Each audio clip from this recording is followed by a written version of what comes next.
They put a bag over my head, not because they were ashamed of what they were doing. No, the good people of Silver Creek, Montana, were proud of their laws, proud of their justice. They put the coarse burlap sack over my head because they didn't want to see a human face when they sold a soul. The rain fell in hard, sharp needles, soaking through the sack until it clung to my skin like a second, suffocating face. Through the wet burlap, I breathed in shallow gas. The air tasted of wet earth and shame. My hands, tied in front of me with rough hemp rope, rested on the swell of my belly. 8.5 months of a new life growing inside me, while the world I knew crumbled to dust. The platform groaned beneath my bare feet. It was 1868. 3 years since the last guns of the Civil War had fallen silent. But the silence hadn't brought peace. Not out here. In the far territories, the law was whatever the man with the most money and the fewest morals said it was. And for a woman without a husband, a widow, you were little more than a ghost with a heartbeat. The auctioneer's voice cut through the drumming rain, sharp and slick. Next up, one willful widow, near-term and healthy, property of the Blackwood family by widow's law. A laugh rippled through the small crowd huddled under the eaves of the general store. Someone made a crude joke about damaged goods. Another shouted something about an early delivery. The words were like stones, striking me one by one. But I didn't flinch. I wouldn't give them the satisfaction. I stood straight, my spine a rod of iron, and focused on the only thing that mattered, the tiny life kicking beneath my hands. Behind my closed eyelids, I wasn't on an auction block in the mud. I was back in a field of white tents, the air thick with the moans of dying men. My hands, steady and sure, pressing bandages to wounds that would never heal. The crisp white of my nurse's apron stained crimson, the smell of gunpowder and gangrene, a permanent resident in my memory. Antietam. That's where I learned that a woman's hands could be strong enough to hold a man's life together, even as his body tried to fall apart. That's where I learned what real strength was. And it wasn't this. This was just cruelty. Bidding starts at $3, the auctioneer called out. Silence. Even the rain seemed to hold its breath. $2 then? Surely she's worth that much to someone for some hard labor? More silence, broken only by a snicker from the crowd. I knew what they were thinking. Not with another man's child in her belly, a child that wasn't even born yet, already a mark against me. The child is Blackwood blood, a voice boomed from my right. Isaiah Blackwood, my brother-in-law, my tormentor. The woman failed in her duties to my late brother. By law, she belongs to our family to dispose of as we see fit. My fingers tightened over my belly. My husband Robert hadn't been in his grave 6 months. The earth over him wasn't even settled before his brother Isaiah had tried to claim me. And when I refused him, when I looked him in his cold, greedy eyes and said no, he invoked the oldest, cruelest law on the books. Widow's law. As if a woman was just another piece of property to be inherited along with the land and the cattle. $1. The voice was low and steady, different from the others. It cut through the whispers and the rain. The crowd shifted. Whispers rose like steam in the cold air. $1? Isaiah sputtered, his voice cracking with disbelief and outrage. She's worth more as scrap. $1, the voice repeated. Closer now. I heard the heavy tread of boots on the wooden steps of the platform. I felt a presence beside me, tall, solid as an oak. I could smell pine smoke and worn leather, a clean scent that pushed back the stench of whiskey and cheap cologne that always followed Isaiah like a faithful hound. Sold, the auctioneer said, his voice clipped and hurried. He banged his gavel once, a sharp crack that sounded like a breaking bone. He wanted this shameful spectacle over with as quickly as possible. Strong hands took me by the elbow. One hand felt smooth. The other was rough, covered in scar tissue. The touch was firm, but not cruel, not possessive like Isaiah's. Just enough pressure to guide me down the steps, through the mud, away from the stares and whispers of Silver Creek's respectable folk. I stumbled once, my swollen belly throwing off my balance. The hands steadied me, kept me from falling. We walked for what seemed like miles. The only sounds were the squelch of mud beneath my bare feet and the fading rumble of thunder. The rain eased, softening to a gentle patter. Finally, I heard the creak of a door, felt a wave of warmth, and smelled wood smoke. "You can take it off when you're ready," the man said. His voice was the same one from the auction block, low and calm. Those same hands, one smooth, one scarred, worked at the knots binding my wrists. The rope fell away. I stood still, uncertain, as the door closed and the sound of his footsteps retreated. I counted my heartbeats. It was a habit from the war, a way to measure time between cannon fire, a way to anchor myself in the chaos. When I reached 100, I slowly lifted my hands, my fingers trembling, and pulled the wet, heavy sack from my head. The cabin was small but clean. A fire crackled in a stone hearth, casting a warm dancing light on the rough-hewn walls. A narrow bed with a patchwork quilt stood against one wall. A simple table with 2 chairs. Shelves lined with a few books and jars of preserves. It was simple, clean. Nothing like the grand, suffocating Blackwood house with its heavy furniture and the constant sense of being watched. The man stood by the door, giving me space. He was tall, broad-shouldered, with dark hair streaked with early silver at the temples. His left hand and the left side of his face were covered in the shiny, taut skin of old burn scars. But it was his eyes that held me. They were dark blue, the color of the sky just after sunset, and they watched me with an intensity that felt less like assessment and more like recognition. "Matthew Hayes," he said, his voice simple and direct. My throat worked, but no sound came out. When I finally spoke, my voice was raspy from disuse. "Why?" He didn't pretend to misunderstand. No one should be sold like cattle. "You wasted your dollar, Mr. Hayes," I said, looking down at my mud-caked feet, my sodden dress clinging to my swollen belly. "I'm not worth much to anyone these days." Something flickered in his eyes, a flash of something I couldn't name. "Worth isn't measured on an auction block, ma'am." "What do you want from me?" I asked, the question sharp with a fear I'd been holding back for months. "Nothing." He moved to the fireplace, added another log. Sparks rose like fireflies in the dim light. "There's water in that basin. Food on the shelf. I'll sleep in the lean-to out back." I stared at him, my mind refusing to process his words. It didn't make sense. No man did something for nothing. Not in this world. "I don't understand." Matthew Hayes straightened, his scarred hand flexing slightly at his side. "You need a safe place. I have one. And after?" My own hand rested on my belly. "After the baby? That's for you to decide." He reached for a heavy coat hanging on a peg by the door. "I'll check the animals." The door closed behind him, and I was alone.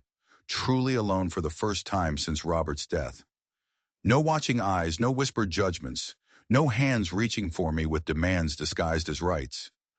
I sank onto the edge of the bed, my legs finally giving way beneath me, and for the first time since they'd covered my face with that suffocating sack and led me to the auction block, Abigail Warren wept. The tears weren't just for the shame or the fear. They were for the single, impossible dollar that had bought me not into slavery, but into a silence and a safety I hadn't known I would ever feel again. But as I cried, a new fear crept in. What kind of man pays $1 for a stranger and asks for nothing in return? What secrets were hidden behind those scars and that unnerving, familiar gaze? Dawn broke clear and cold, the world scrubbed clean by the night storm. I woke to a strange and wonderful sight. On the small table beside the bed sat a loaf of fresh bread, a small pot of honey, and a cup of coffee, still steaming. There was no sign of Matthew Hayes, though I could hear the rhythmic thud of an axe splitting wood somewhere outside. I sat up slowly, my back aching with the constant, heavy weight of the child. The cabin looked different in the morning light, less like a stranger's space, more like a sanctuary. I noticed details I'd missed in the dim firelight of the night before. A worn Bible on a shelf, its pages softened by use. A small, intricately carved wooden horse on the mantel. A patched shirt hanging to dry near the stove. These were the artifacts of a life lived in solitude. A life with its own quiet rituals. I broke off a piece of the bread and drizzled it with honey. The simple sweetness was so profound, so unexpected, that it brought fresh tears to my eyes. How long had it been since I'd eaten something that wasn't served with a side of bitter obligation and silent judgment? After washing in the basin, I found a dress hanging from a nail. It was worn, the fabric soft with age but clean and large enough to fit over my belly. It was a thoughtful gesture, another piece of the puzzle of this man. I changed, folding my own damp, muddy clothes carefully, then stepped to the small window. Matthew Hayes worked in the yard, his movements economical and precise. Split wood, stack, repeat. There was no wasted energy, the rhythm of a man accustomed to solitude and hard work. The left sleeve of his shirt was rolled to the elbow, revealing the full extent of the scarring. It was a brutal map of old pain etched into his skin, a story I couldn't yet read. And that's when a memory stirred, faint at first, then sharp and clear. Antietam, the field hospital, a tent overflowing with the wounded and the dying. A young doctor, his own sleeve rolled up just so, working tirelessly beside me as we fought to save what remained of the 12th Massachusetts. His movements had been just like that, economical, precise, no wasted motion as he moved from one wounded soldier to the next. Before the fire, before whatever had scarred him and driven him to this remote cabin in the Montana Territory, the baby kicked sharply, a sudden, insistent reminder that time wasn't standing still. Soon, very soon, there would be a child, a life I would need to protect from Isaiah Blackwood and his twisted claim of family rights. But for this one moment, in this small, quiet cabin, there was bread and honey, the sound of an axe splitting wood in the clear morning air, and the dizzying, terrifying thought that the stranger who had saved me might not be a stranger at all. Was it possible? After all these years, all this distance, had our paths crossed once before, in the blood and chaos of the war? The thought sent a chill down my spine that had nothing to do with the morning air.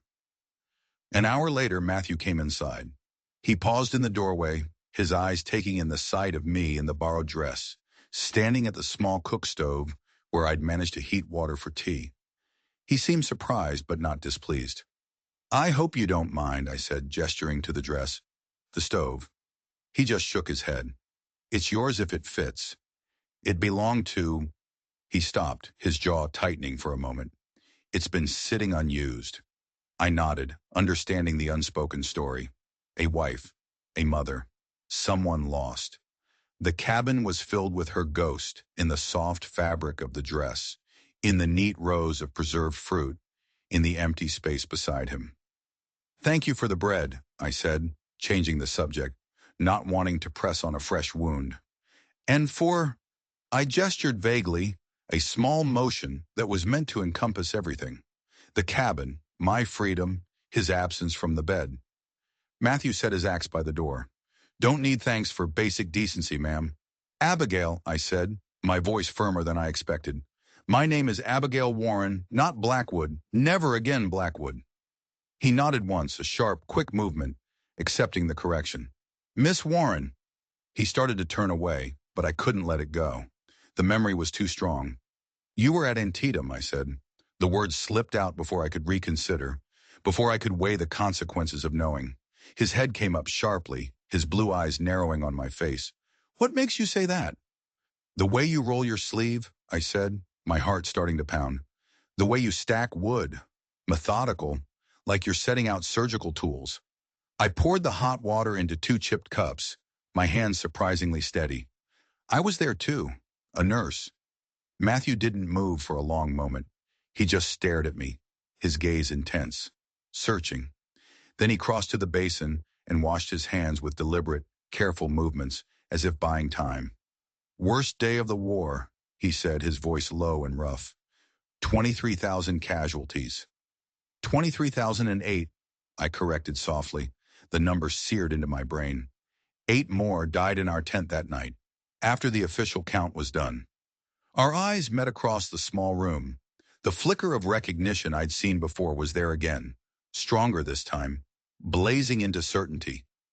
He was searching my face, not for a stranger, but for a memory. "I remember," he said finally, his voice barely a whisper. "The field hospital near the Dunker Church. You worked the north corner." My breath caught in my throat. It was true. You were there. A doctor. An army surgeon. Until Fredericksburg, he said. His scarred hand rose unconsciously, touching the matching scars on his face. After that, I was mostly a patient. The pieces of the puzzle slammed into place. The field hospital fire. I'd pushed the memory down, buried it under 1,000 other horrors. But it surfaced now like a drowning man. Flames consuming a tent full of wounded soldiers. The screams. The smell of burning flesh and melting canvas. And a young doctor, his own uniform ablaze, dragging men out of the inferno one after another until he collapsed. That was you, I whispered, the words filled with a terrible awe. Matthew turned away, his broad shoulders tense. He was clearly uncomfortable with my recognition, with being seen as a hero. A long time ago. I wanted to ask more. I wanted to ask about what brought him so far west, about the scars, about the woman whose dress I now wore. But I'd been a nurse long enough to know when a wound wasn't ready to be probed. Is there anything I can do, I asked instead, to earn my keep? He looked at me then, his gaze taking in the advanced swell of my pregnancy. Rest, he said simply. Heal. He took a sip of the tea I'd made, his eyes never leaving mine. This is good. Thank you. It wasn't much, this small acceptance of my presence, my usefulness. But after months of being told I was a burden, a failed wife, a problem to be solved, it felt like the first clean breath after a long, slow drowning. I had been saved by a ghost from my past, but I still didn't know why. Was it a coincidence? Or was there another, deeper reason he had stepped out of the crowd and paid one single, solitary dollar for me? A debt, perhaps? The thought was a cold knot in my stomach. A debt is just another kind of chain. 3 days passed in a strange, peaceful routine. It was a quiet I hadn't known was possible. Each morning Matthew would leave bread and honey for me before heading out to tend his small farm. He had a few chickens, a milk cow, a garden plot he was preparing for winter. I found small ways to contribute, mending tears in his shirts with thread from my own ruined dress, preparing simple meals from his stores, organizing the meager supplies on the shelves. We spoke little, but the silence wasn't uncomfortable. It was the quiet of two people who had seen too much of the world's noise to waste words on things that didn't matter. On the 4th morning, I awoke early, a dull ache low in my back. The baby had dropped lower overnight, a clear sign that my time was growing short. I eased myself out of bed, bracing a hand against the wall, and made my way to the small window. Dawn was painting the hills in shades of gold and amber. Matthew was already outside, checking the chicken coop, his breath a white cloud in the cold morning air. A sound drew my attention to the road, the creak of wagon wheels and the soft nicker of a horse. An old buckboard appeared around the bend, driven by a woman with iron-gray hair, braided in a neat coronet, and skin the color of burnished walnut. She pulled the wagon to a stop near the yard, set the brake, and called out to Matthew. I watched as he approached the wagon. His posture shifted subtly, becoming respectful but guarded. The woman gestured toward the cabin with a nod of her head. Matthew shook his head, a firm, negative gesture. The woman said something else, her voice too low for me to hear, but her words made him stiffen. He stood there for a long moment, then gave a reluctant nod. Moments later, the cabin door opened. Matthew stepped inside, followed by the older woman. She surveyed the small space with keen, dark eyes that missed nothing. Her gaze settled on me, assessing and direct. "This is Mrs. Jefferson," Matthew said by way of introduction. "She's the midwife hereabouts." "Eliza Jefferson," the woman corrected, her voice rich and steady. She moved forward with the confidence of someone who had been entering strangers' homes to welcome new life for decades. "And you'd be the Blackwood widow." "Abigail Warren," I corrected, my own voice firm. A slow smile creased Eliza's weathered face. "Good girl. Never much cared for that family myself." She set a woven basket covered with a checkered cloth on the table. "Matthew here says you're near your time." I glanced at my host, surprised he'd noticed my condition so closely, much less sought help on my behalf. "Saw how you were holding your back yesterday," he said, answering my unspoken question without looking at me. "Thought you might need someone with experience." Been delivering babies in this valley since before the war, Eliza said, gesturing for me to sit on one of the chairs. Free and slave alike. Though we don't use that last word anymore, do we? There was a dry, knowing note in her voice, the sound of someone who knew that changing words didn't always change realities. Matthew backed toward the door, clearly uncomfortable. I'll check the south fence. After he left, Eliza unwrapped her basket, revealing jars of herbs, clean cloths, and a small bottle of amber liquid. That man, she said, shaking her head with a mix of frustration and affection, saved half the county from scarlet fever last winter, but still acts like he's invisible. She fixed me with that shrewd, intelligent look. You know who he was before all this, don't you? I hesitated. A doctor. In the war. More than that, Eliza said, her voice dropping slightly. Matthew Hayes was the finest surgeon west of the Mississippi before the war. Had a practice in St. Louis. Society folk, rich as kings, would travel for days just to have him see them. Aye. She uncorked one of the jars, sniffing its contents with a practiced air. Then the war came. He joined up right away. Union Army, of course. The fire, I said softly, at Fredericksburg. Eliza's expression softened with a deep sadness. That and more. He lost his wife and his little girl while he was away. Scarlet fever. The very same thing he saved all those folks from out here. She looked at me, her eyes filled with a profound understanding. After the war, he just disappeared. Showed up in these parts 2 years ago. Keeps to himself. Helps when he's needed, but he doesn't socialize. Her gaze became speculative, sharp. Until now. He bought me at auction, I said, the words still tasting like ash in my mouth. He saved me from Isaiah Blackwood. Isaiah! Eliza spat the name like a curse. That man's got the morals of a rattlesnake and half the charm. Been trying to get his hands on his brother's land since before poor Robert's body was cold. She began examining me with practiced, gentle hands, pressing lightly on my abdomen. And now there's a baby to complicate his plans. I tensed. What do you mean? Eliza's eyebrows rose in surprise. You don't know? Child, you're sitting on a fortune. She pressed again, her touch firm and reassuring. Old man Blackwood's will, the family patriarch. He never trusted Isaiah, thought he was a greedy snake. So he wrote his will to bypass him. Everything. The land, the cattle, the silver mine claims. It all goes to the firstborn grandchild. The room seemed to tilt on its axis. The air rushed from my lungs. It wasn't just about control. It wasn't wounded pride or some twisted desire. It was greed. Simple, cold-blooded greed. That's why, I whispered, the pieces clicking into place with sickening clarity. That's why he wanted me to marry him? To control the baby's inheritance. And when you refuse, Eliza finished, her face hardening into a mask of contempt, he decided to break you first, make you so desperate, so shamed, that you'd agree to anything just to survive. Her voice was grim. I've seen it before, during the slavery times. Break the body, you break the spirit. But I'm not broken, I whispered, my hand flying to my belly, to the life that was the source of all this trouble and all my hope. No, child, you're not, Eliza said, her hand covering mine in a gesture of solidarity and strength. And now you've got Matthew Hayes on your side, whether he wants to admit it or not. She straightened up, her examination complete. Baby's positioned just right. It won't be long now. Days, maybe a week. She repacked her basket, her movements neat and efficient. At the door, she paused and turned back to me, her expression serious. Be careful with him, Miss Warren. That man is carrying wounds that haven't healed. Same as you.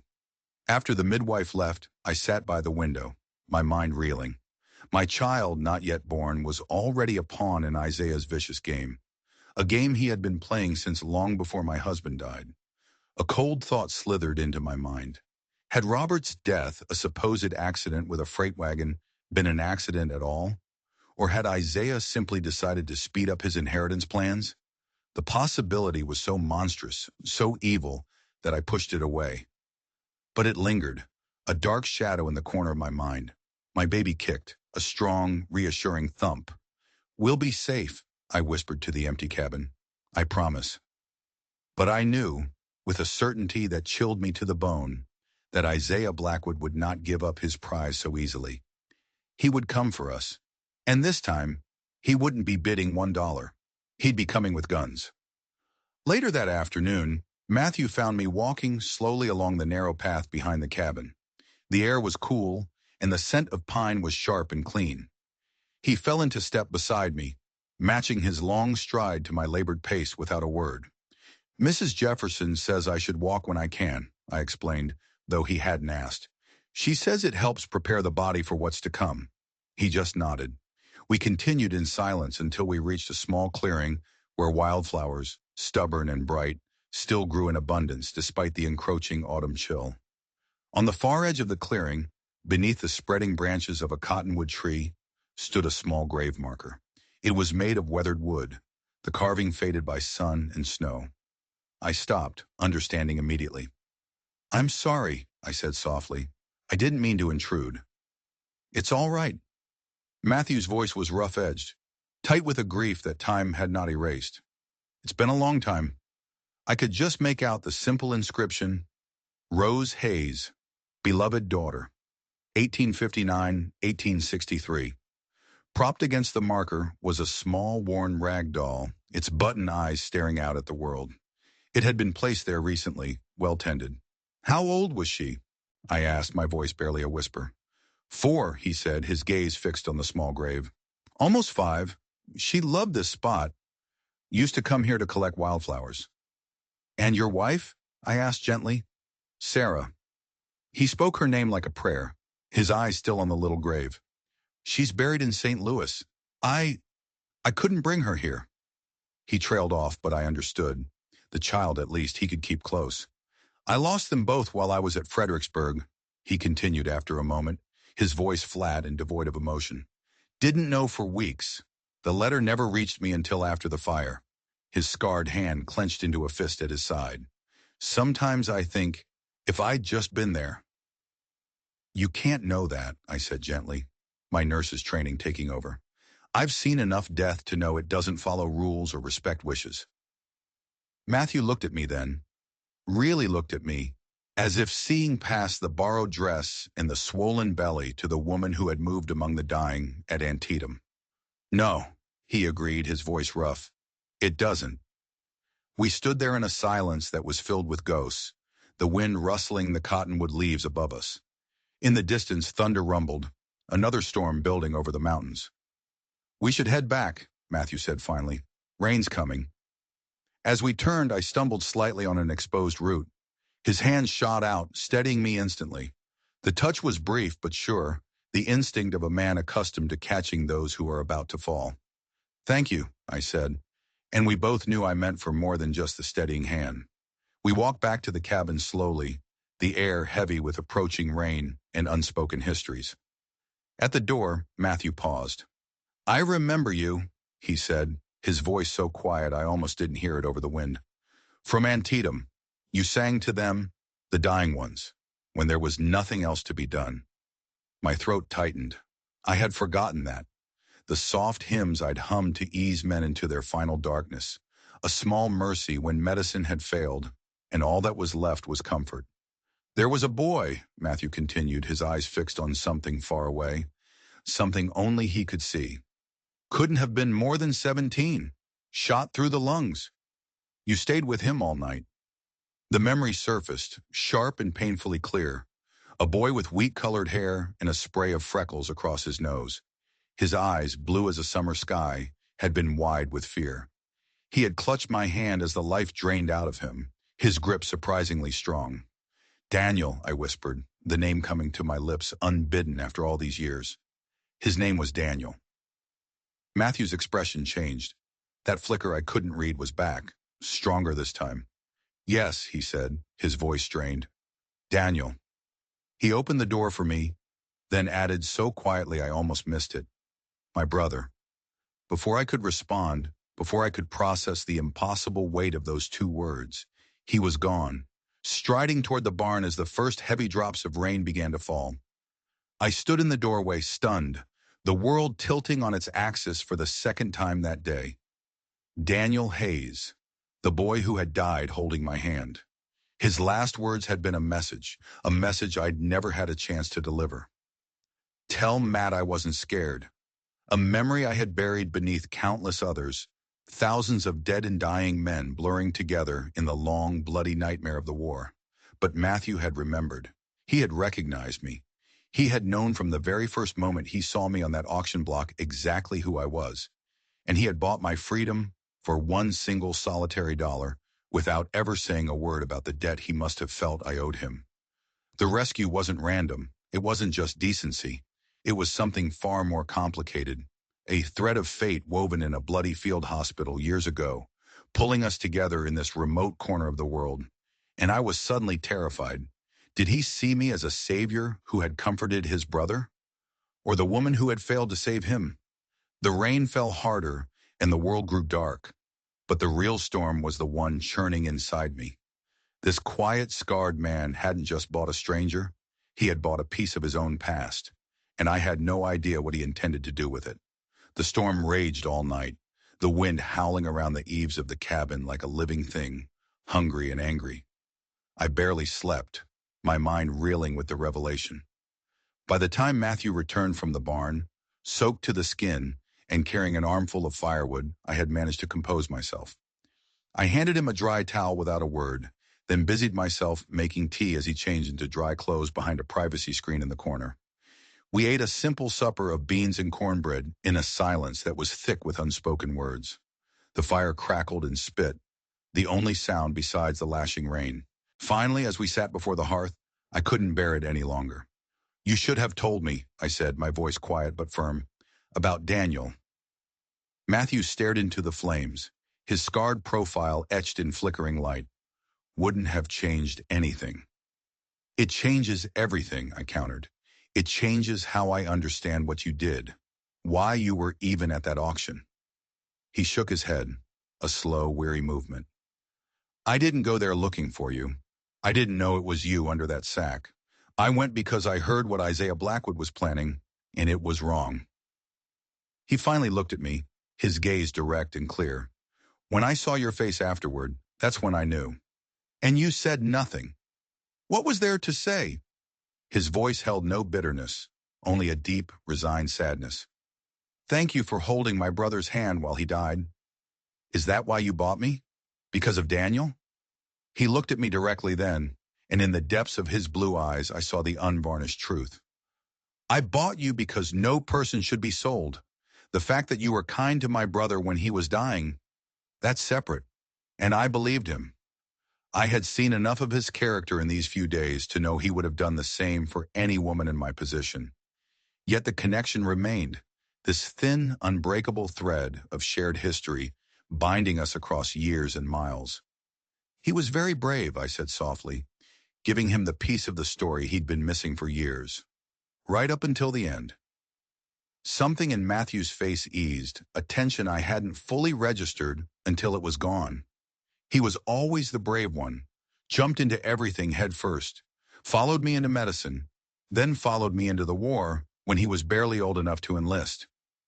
"He spoke of you," I said, finally delivering the message I'd carried for so long. "He said to tell you he wasn't scared." Matthew's throat worked, and for a moment I thought he might break. But he held himself together, a man accustomed to carrying impossible burdens. "Thank you," he said, his voice thick. The storm seemed to gather strength, the rain lashing against the windows like thrown pebbles. In the brief electric flashes of lightning, I studied the man across from me. The strong profile, the scarred flesh, the eyes that had seen too much death and had somehow retained their humanity. "None of us are the same," I said. "Not after what we've seen." Matthew nodded slowly. "No, I suppose not." The fire crackled between us, a small point of warmth and light in a world that raged and thrashed outside. We were two broken people, sitting in a quiet cabin, bound by shared ghosts in a strange, unexpected sanctuary. The next morning, the world was scrubbed clean. The storm had blown itself out, leaving behind a sky of impossible blue. I woke to the now familiar sight of bread and honey on the bedside table. But there was something else, a tension in the air. Through the window I saw Matthew standing in the yard, speaking with a thin, sandy-haired boy of about 12. The boy, who I recognized as Eli from the general store, was gesturing animatedly, pointing back toward town. Matthew's posture was rigid, his responses short. When the boy finally left, running fleet-footed down the path, Matthew remained standing in the yard, staring after him. Something in his stillness sent a jolt of alarm through me. I wrapped a shawl around my shoulders and went outside, the morning air crisp against my skin. "What's wrong?" Matthew turned, his expression grim, all traces of the previous night's fragile connection gone, replaced by the hard mask of a soldier. "Isaiah Blackwood's been to see Judge Harmon." A cold fear slithered down my spine. "He's claiming you were sold illegally," Matthew continued, his voice tight.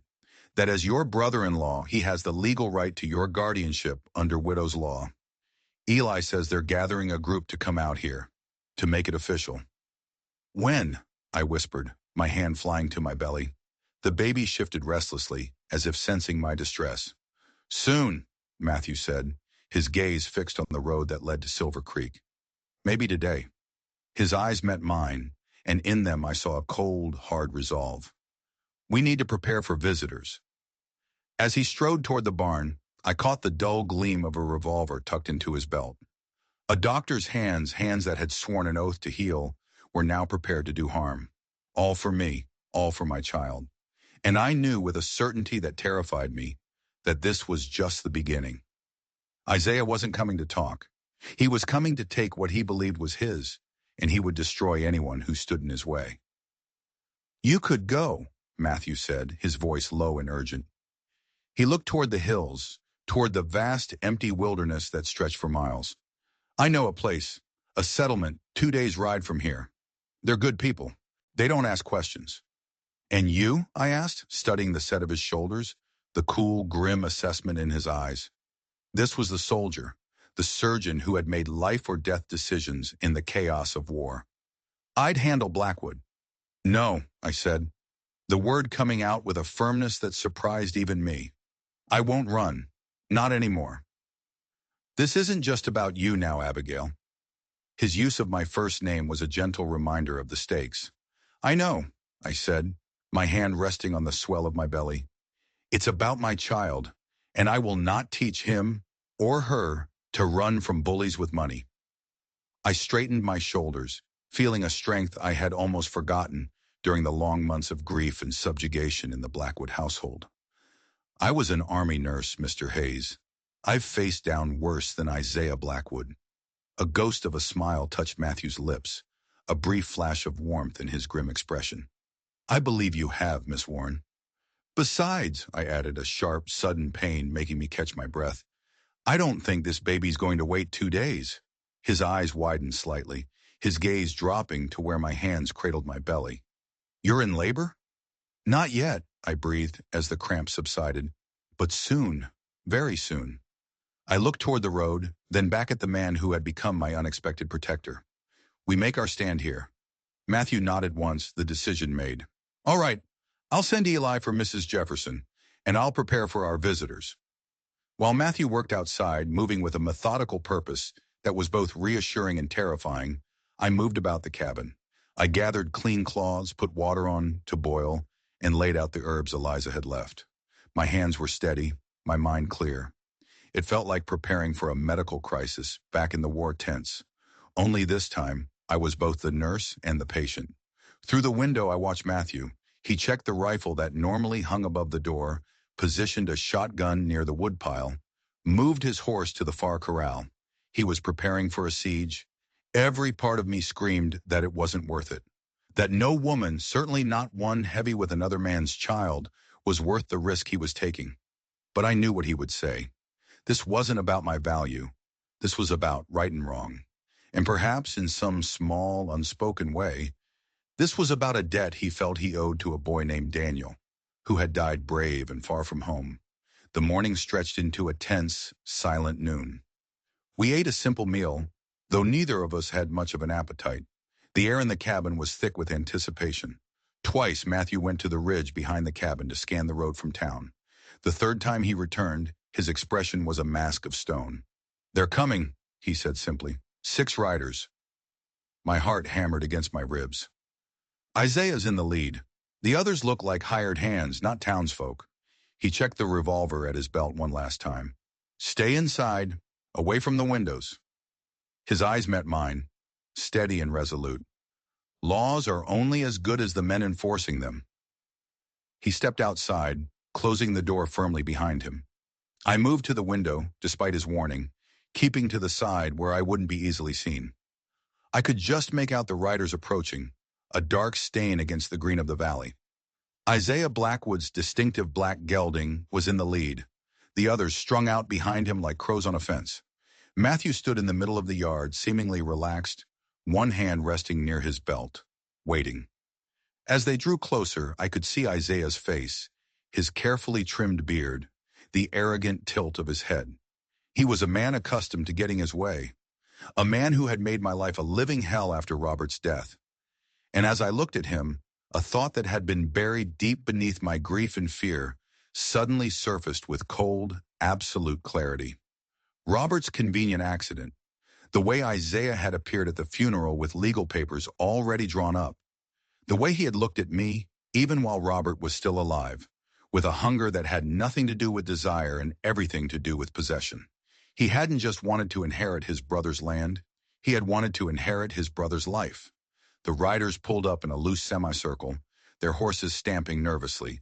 "Hayes!" Isaiah's voice carried clearly through the still afternoon air. "I see your guest is still with you." "Miss Warren is under my protection," Matthew said, his voice calm and even. Isaiah laughed, a harsh, grating sound. "Protection? Is that what they're calling it these days?" He reached into his coat and withdrew a folded document. "I have a legal writ here, signed by Judge Harmon himself. The woman belongs to the Blackwood family. She carries Blackwood blood. No person belongs to another," Matthew said, his voice dangerously quiet. "Not anymore. Spare me your union sensibilities, doctor. This is family law, not slavery." Isaiah's smile didn't reach his cold eyes. "Now step aside.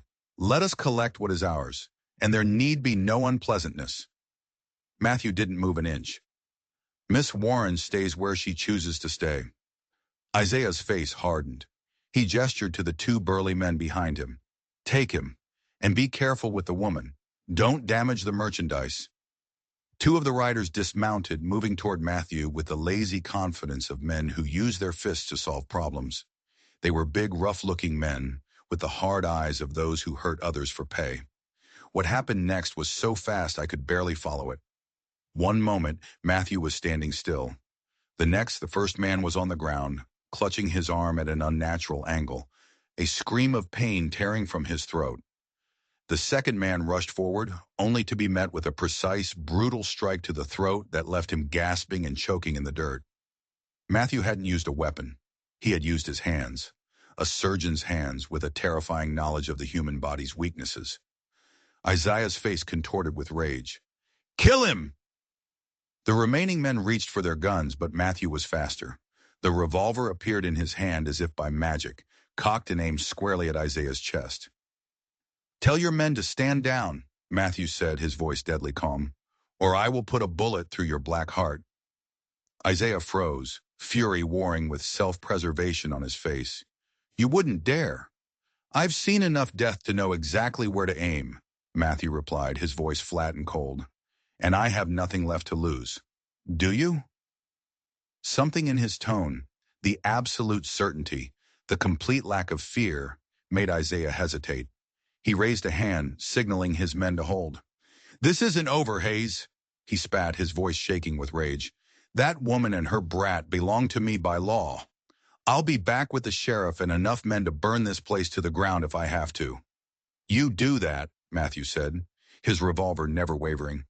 "But ask yourself if my brother's land is worth dying for." For a long, tense moment, no one moved. Then Isaiah yanked his horse's head around. "We're leaving. For now." He fixed Matthew with a venomous glare. "But understand this. That child is Blackwood property, and I will have what's mine." As the riders retreated, helping the two injured men onto their horses, I let out a breath I hadn't realized I was holding. My hands trembled against the window frame. Matthew remained in the yard until the riders disappeared from view. Then slowly, he lowered the revolver. His eyes met mine through the window, and they were filled with a determination that both reassured and terrified me. Because I knew with sudden, absolute certainty that Matthew Hayes would die before he let Isaiah Blackwood take me or my child. And just as he turned to walk back to the cabin, the first real contraction gripped my body, a band of white-hot pain tightening around my middle with unmistakable purpose. My water broke in a warm rush down my legs. The baby, it seemed, had decided this was the day to enter the world, regardless of the danger that waited just beyond the horizon. The fight wasn't over. It had just moved inside. "It's time!" I gasped, clutching the back of a chair as another wave of pain ripped through my body. "The baby's coming!" Matthew was beside me in an instant, his gun forgotten, the doctor taking over completely. One arm went around my waist, supporting my weight. "Let's get you to the bed," he said, his voice calm and steady, a rock in the swirling storm of pain. Together, we made our way across the cabin, my legs shaking and unsteady beneath me. The bed welcomed me, the quilt cool against my heated skin. "How far apart are the contractions?" he asked, already gathering cloths and heating water on the stove. "I'm not sure," I managed, closing my eyes, trying to breathe through the lingering ache. "It started just now, but my water broke." He nodded, his face serious. He knew what that meant. First babies often came slow, but once the water broke, things could progress with frightening speed. "I sent Eli for Mrs. Jefferson, but it might be a while before she gets here." "I know," I managed, a weak smile touching my lips. "It's not my first birth, just my first time on this side of it." His hands were efficient, clinical, as he arranged what they might need. There was no trace of the man who had just faced down armed riders with deadly calm. This was the surgeon I remembered from Antietam, focused, precise, completely present in the moment while chaos rained down around him. Hours passed. The contractions came and went like the tide, sometimes easing enough for me to doze, other times gripping me with such force that I bit down on the pillow to keep from crying out. Matthew stayed close, offering sips of water, wiping my brow with a cool cloth, murmuring words of encouragement when the pain seemed unbearable. As night fell, he lit the lamps and stoked the fire.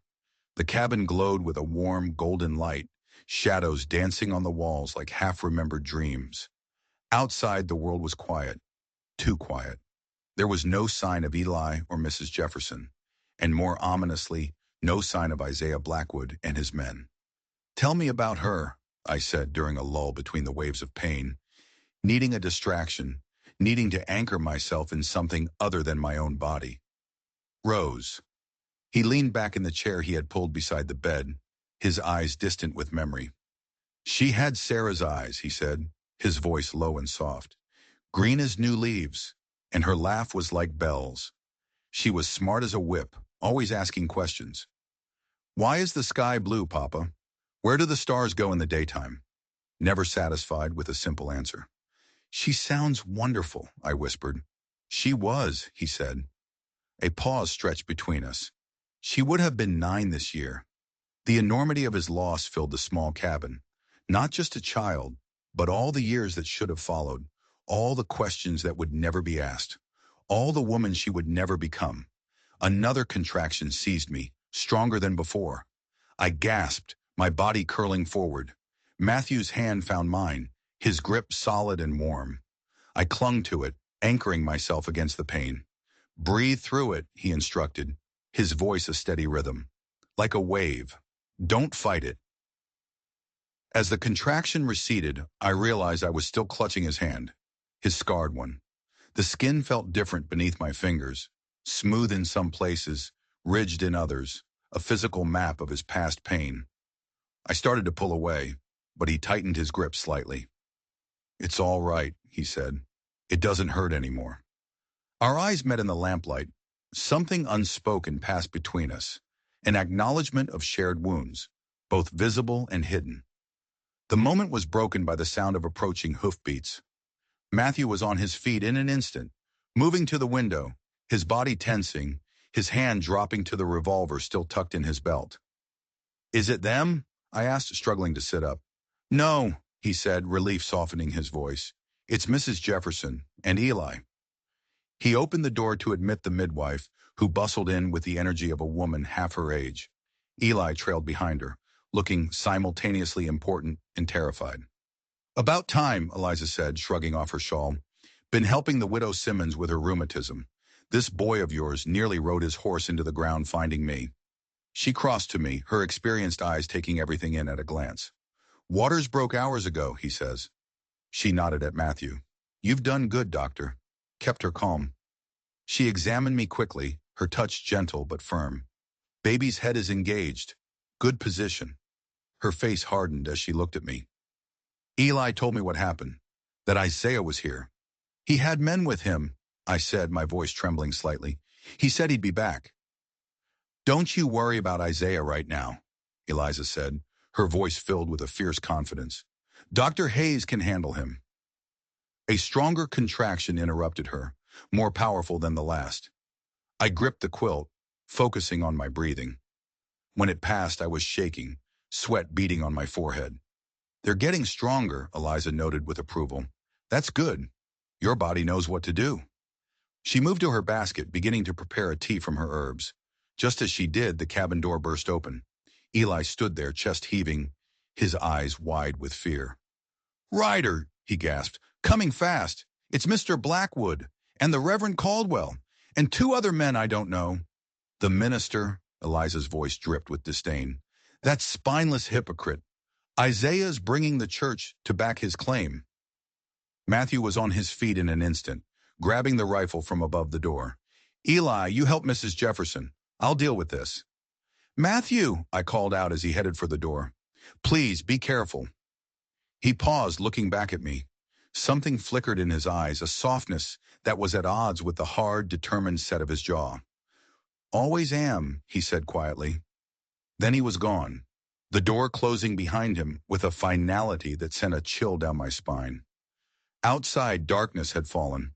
The air crackled with electricity. Heavy clouds had gathered on the horizon, blotting out the stars. A storm was coming, a perfect backdrop for a final confrontation.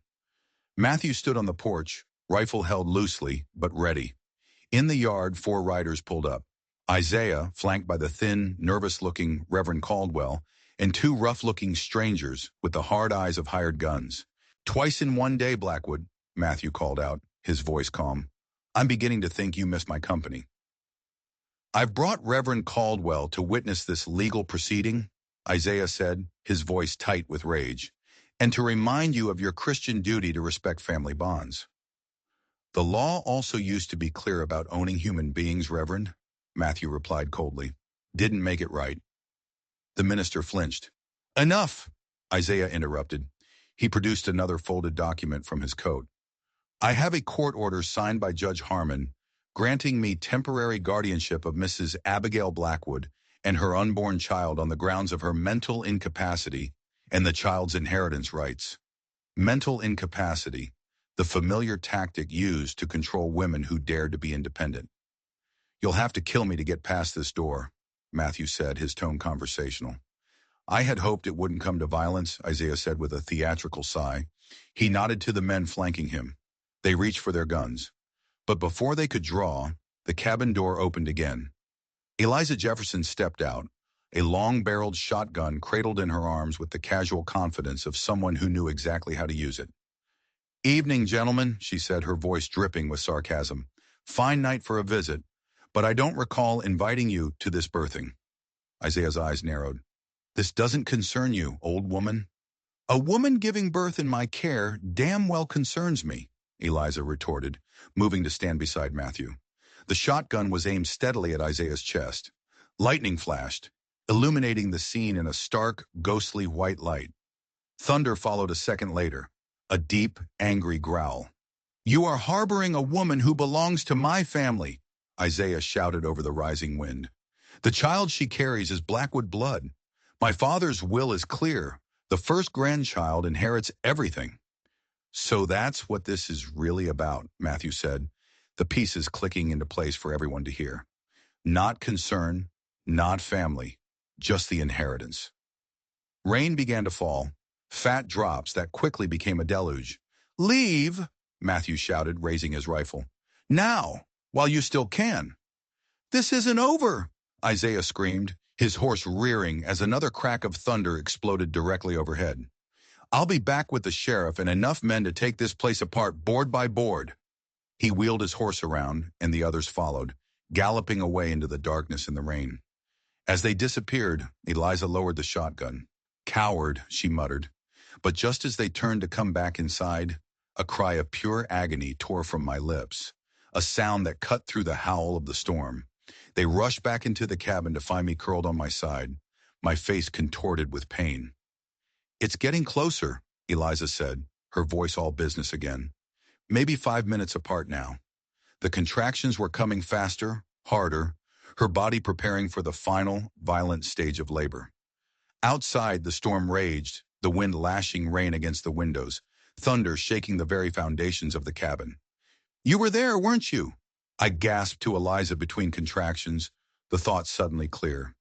"When Rose was born," Eliza smiled, wiping my forehead with a cool cloth. "I was. Arrived just in time, though the good doctor here had things well in hand." She glanced at Matthew. "He delivered that child as neat as any midwife I've ever seen." A shadow crossed Matthew's face, the memory of that joy tangled with the pain of his loss. I reached for his hand, my grip surprisingly strong. "She knew love," I said, my voice soft but clear. "Every day she knew love. That's what matters." Matthew's eyes met mine, and in their depths something shifted.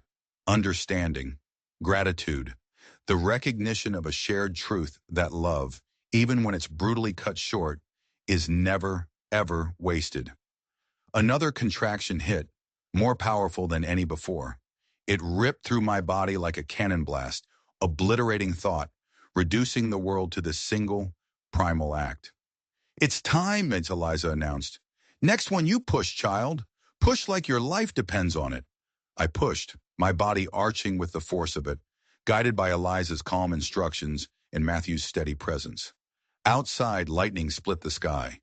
Inside, a more fundamental force of nature took its course. "I can see the head," Eliza announced. Another push, a sensation of impossible pressure, and then sudden release. A moment of silence that stretched for an eternity, the only sound the howling of the storm. And then, cutting through the wind and the rain, a thin, indignant cry. New life, announcing itself to the world with a lusty determination. "A girl," Eliza said, her voice thick with emotion. "A beautiful, healthy girl." Matthew's hands were sure as he tied off the cord and wrapped the squalling infant in a clean cloth. He placed the child in my trembling arms, his face a complex mixture of joy, sorrow, and something deeper, something that had no name. "Hello," I whispered, staring at the tiny red face, the dark eyes that blinked up at me, the perfect fingers that curled against my chest. "Hello, little one." Outside, the storm began to ease, the thunder moving off into the distance. Inside, a different kind of miracle was unfolding. "What will you call her?" Eliza asked, breaking the reverent silence. I looked down at my daughter, then up at the two people who had stood between me and the darkness. The doctor who had healed my spirit, and the midwife who had guided my body. "Mercy," I said softly, my voice clear and strong. "Her name is Mercy." Matthew's breath caught. Eliza smiled, a deep, knowing smile. "A good name," she said. My gaze found Matthew's and held it. "Because that's what saved us," I said simply. "Mercy. What you gave us when no one else would." A single tear traced a path through the grime and sweat on his face, a testament to a wound that was, perhaps, finally beginning to heal. In the quiet aftermath of the storm, I held my daughter close and knew that Isaiah would be back. But I also knew with a certainty that settled deep in my bones that we would be ready for him. We were no longer two broken people. We were a family, forged in fire and storm, and we would not be broken again. The next morning brought a pale, fragile sunlight that filtered through the rain-washed windows. The world outside felt new, scrubbed clean. I woke slowly, my body aching in unfamiliar ways, but my heart was full. Mercy slept peacefully on my chest, a warm, solid weight, a perfect, miraculous reality. The cabin was quiet. Eliza had left some time before dawn, promising to return. I could see through the window that the laundry, my bloodied sheets and nightdress, was already washed and flapping on a line strung between two pines. Such a simple domestic sight, yet it brought fresh tears to my eyes. This silent, steady care, offered without expectation or demand, was a language I was only just beginning to learn again. The door opened quietly. Matthew entered, carrying a tray with coffee, bread, and honey. His eyes met mine, then moved to the sleeping infant. "How is she?" he asked, his voice low. "Perfect," I answered simply. He nodded, as if this was the only possible response. He poured me a cup of coffee, adding a spoonful of precious sugar. "Mrs. Jefferson will be back this evening to check on you both." We ate in a companionable silence, the only sounds Mercy's soft breathing and the birds calling outside. It was a moment of peace made all the more precious for its fragility. "What happens now?" I asked finally, voicing the question that hung in the air between us. Matthew's gaze was fixed on the road to town. "Blackwood will be back," he said, his voice flat. "He'll have more men. He might even have the sheriff with him this time.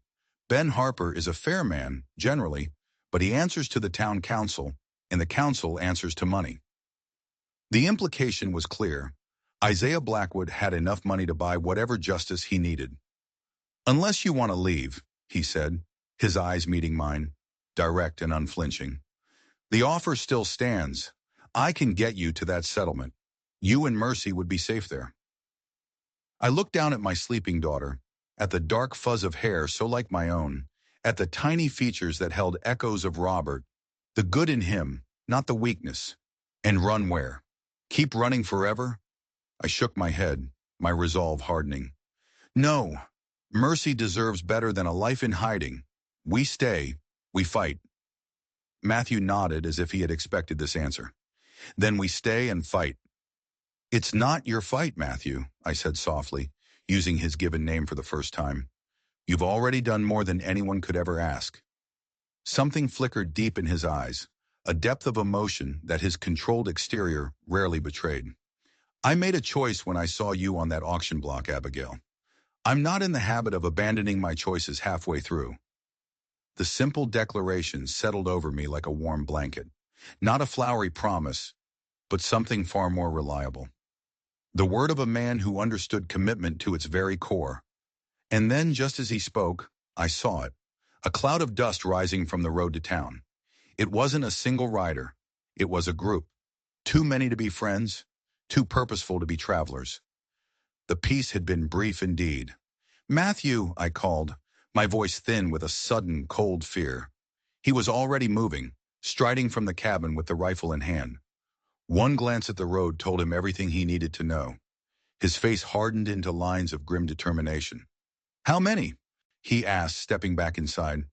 "7, I think." I clutched Mercy closer. She stirred but didn't wake. He moved with calm efficiency, checking the revolver at his belt, positioning the shotgun near the door. "Can you move quickly?" I shifted, wincing at the deep soreness that radiated through my body. Just hours after childbirth, I was in no condition to run. "Not quickly enough." He nodded, accepting this reality without comment. "Then we make our stand here." His eyes met mine, steady and resolute. "There's a trap door under the rug. It leads to a root cellar. If it goes badly, you take Mercy, and you stay there until it's safe." "And leave you?" I shook my head. "No." "This isn't negotiable, Abigail." His voice was gentle but firm. "Your daughter needs you alive." The simple, brutal truth of his statement silenced any further argument. The riders drew closer. Matthew moved to the window, his tactical eye assessing their approach. "The sheriff's with them," he noted, a hint of surprise in his voice. "Well, that's something at least. Is that good or bad?" "Depends on which side of the law he's decided to stand on today." The riders pulled up in the yard, spreading out in a semicircle. Isaiah Blackwood sat tall in the center, a smug, triumphant look on his face. Beside him, a weathered man with a silver star pinned to his vest, Sheriff Harper. Matthew stepped onto the porch, the rifle held low but ready. "Wasn't enough for you yesterday, Blackwood?" he called out. "Had to come back for more?" Isaiah's face darkened. "I've brought Sheriff Harper to witness this legal proceeding. I have a court order for the custody of Mrs. Blackwood and her child." The sheriff shifted uncomfortably in his saddle. "Hayes," he began, his tone conciliatory, "let's handle this civilly. No need for weapons." "Civility went out the window when this man sold a pregnant woman at a public auction, Sheriff," Matthew replied coolly. "Or were you not in town for that particular show of Blackwood hospitality?" Sheriff Harper had the grace to look ashamed. "I was away on county business." "Convenient," Isaiah cut in impatiently. "I have a legally binding document granting me guardianship. The woman is mentally unfit, grieving, and vulnerable." "Mentally unfit?" Matthew's voice was dangerously soft. "Because she refused to marry you? Refused to give you control of the inheritance you've been scheming for?" A murmur ran through the assembled men. Isaiah's face contorted with fury. Matthew pressed his advantage. "Did you think I wouldn't find out? About the will?" "What will?" the sheriff asked, his attention sharp now. "The new will," Matthew said, his voice ringing across the yard. "The one Robert Blackwood made 3 weeks before his accident. The one that cut Isaiah out completely and left everything to his unborn child, with Abigail as the sole guardian." A stunned silence fell over the yard. Even I turned to Matthew in shock. This was a revelation, a weapon he had kept hidden until this very moment. Isaiah's face had gone chalk white. "There is no new will. This is slander. Lies." "Is it?" Matthew reached into his coat pocket and withdrew a folded paper. "Because this is a copy Robert gave me for safekeeping. He said he didn't trust his brother not to destroy it if he found it. He also said he feared for his life." Sheriff Harper extended his hand for the document. "Let me see that." He scanned the paper, his expression growing grimmer by the second.